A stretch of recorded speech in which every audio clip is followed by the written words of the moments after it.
وكذلك أوحينا إليك روحا من أمرنا ما كنت تدري ما الكتاب ولا الإيمان ولكن جعلناه نورا نهدي به من نشاء من عبادنا وإنك لتهدي إلى صراط مستقيم صراط الله الذي له ما في السماوات وما في الأرض ألا إلى الله تصير الأمور.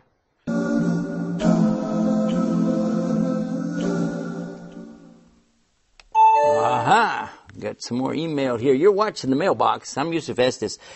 We've got one here. It's asking the question, can I go to college in UK or Europe? My sister and I can be mahram for each other, but my mom says no. How do I convince her? Okay, I'm assuming from this that you're a girl, a sister in Islam, and you're talking about your own sister and you want to be mahram for each other, and you planning on going off to college. When I was in Ireland, I found a lot of our sisters there from Indonesia and places, Malaysia and so on, and they're studying there because it's a good place for them to become doctors, nurses, and so on. However, the problem they have is that none of them have a mahram. They don't have their father, brother, husband, or, someone who could be mahram or protector for them. And this is a serious problem. And some of them said, well, we're mahram for each other. Somebody gave them a fatwa or a ruling and said that was okay. You could do that, be mahram for each other. I told them that if you had 10 women, they're still not mahram for each other. The mahram is a male. It's a man, and he's there to protect you. Now, if you said, well, nothing ever happened, that's beside the point. The point is that Islam is saying you need mahram. Now, if you went just to visit a place overnight and came back, this is another subject.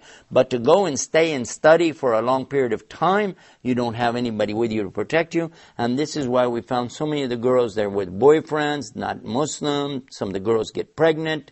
And all of this is causing huge problems when they try to go back to their families and back home. How did this happen? And they're blaming these poor girls for this. And in fact, it's everybody's responsibility to remind each other about what Islam really teaches and then stick to that as much as we can, So no, I wouldn't recommend you try to convince her to do something haram. All right, we have another one here. It said, what's wrong with dating just for fun? Well, there you go. That's related, isn't it? What's wrong with dating just for fun? Well, what is wrong with dating? Islam is very clear about some points about rights and limits. And the rights, even your body has rights on you. Your children have rights on you. Your parents have rights on you. And there are relationships, and Islam is also about relationships, and there are some that are permitted and some are not. And a relationship of boy and girl outside of marriage is not permitted. Why? Well, for one thing, if the girl has a relationship with this man, physical, then both she and the man are not pure for marriage after that. They've already been sampling out here. This is a problem. Who would be happy to get married to somebody that's been going around doing this? And then what if she gets pregnant? And what about the child? And what about their rights? So there are some very concrete evidences here against this in society. It does break down the society. It isn't something good. And we wish you would stay away from something like this. It's not fun. Visit our website to get more about it, IslamNewsroom.com. That's the end of the mailbox for today. Till next time, peace. Assalamu Allaykum.